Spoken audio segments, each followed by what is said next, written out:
अगले रोज सुबह जब गांव वाले सोकर उठते हैं तो राधा के घर के बाहर और साथ ही वो लोग जिन्होंने राधा का सपोर्ट किया था उनके घर के आगे लाल रंग से कल आऊंगी लिखा होता है। कल आऊंगी? यह क्या होता है? अरे यह तो खून से लिखा है, लगता है कोई भूत प्रेत या चुड़ैल का साया है। चलो सरपंच जी के पास चलते हैं। सभी सरपंच के पास जाकर उसे सारी बात बताते हैं। अरे ये तो बड़ी मुश्किल की बात है।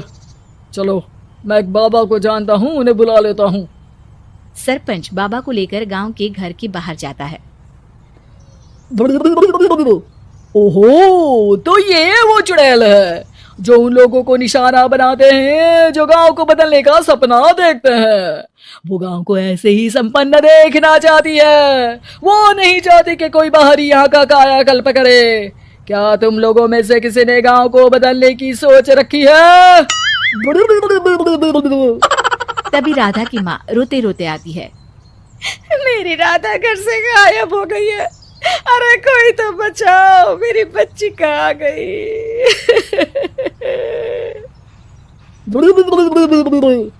ले गई वो चुड़ैल, तेरी बच्ची को ले गई।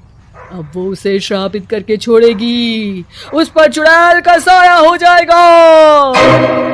तभी बुरी सी हालत में राधा भी वहां आ जाती है। उसके बाल चुड़ैल की तरह फैले होते हैं और कपड़ों में खून लगा होता है। सभी राधा को देखकर डर जाते हैं। माँ, पता नहीं मुझे कौन उठा कर ले गया था। अरे दूर दूर हो जा चुड़ैल, अब हम लोग इस गांव में नहीं रुकेंगे। अरे कैसी बातें कर रहे हैं आप? कल तो आप मेरे भरोसे गांव का हुलिया बदलने, अपने बच्चों को पढ़ाने और तरक्की उन्नति की बात कर रहे थे, तो आज क्या हो गया आपको? ये फिर तुम लोगों को बहकाएगी। ये चुड़ैल गांव में आ चुकी है, ऐसे ही ये तुम्हारे घर के बच्चों को भी ले जाएगी।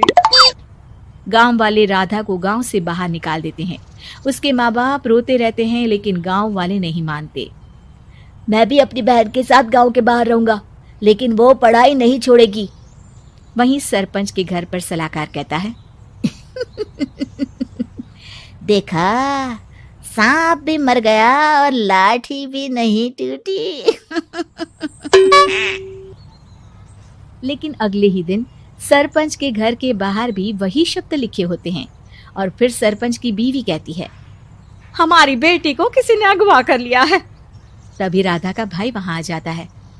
अरे गांव वालों, मैंने सरपंच जी की बेटी को देखा था। वो चुड़ैल उसे उठाकर ले जा रही थी। अरे क्या मजाक कर रहे हो? नहीं नहीं सरपंच जी, आप नहीं जानते। वो चुड़ैल अब आपकी बेटी में आ जाएगी, जैसे राधा के अंदर आ गई थी। तभी सरपंच की बेटी वैसी ही हालत में वहां आती है जैसे राधा आई थी। पापा, पता नहीं कैसे मैं गायब हो गई थी। चुड़ैल, इसके अंदर भी चुड़ैल का साया है, मारो इसे। अरे नहीं नहीं, इसे भी राधा के पास गांव के बाहर ही भेज दो। अरे चुप रहो, मेरी बेटी कहीं नहीं जाएगी और चुड़ैल बुड़ैल कुछ नहीं होता है। अरे कैसे बात कर रहे हो सरपंच जी?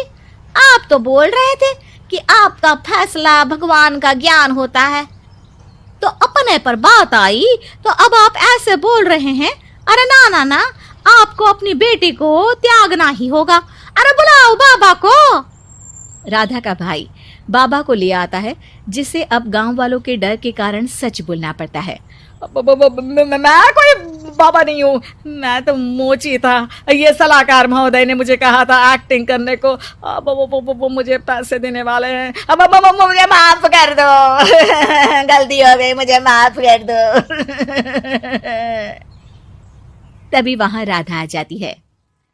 देखा सरपंच जी, जब गांव के बच्चे साक्षर होंगे तो आप जैसे लोगों की चालाकी नहीं चलेगी।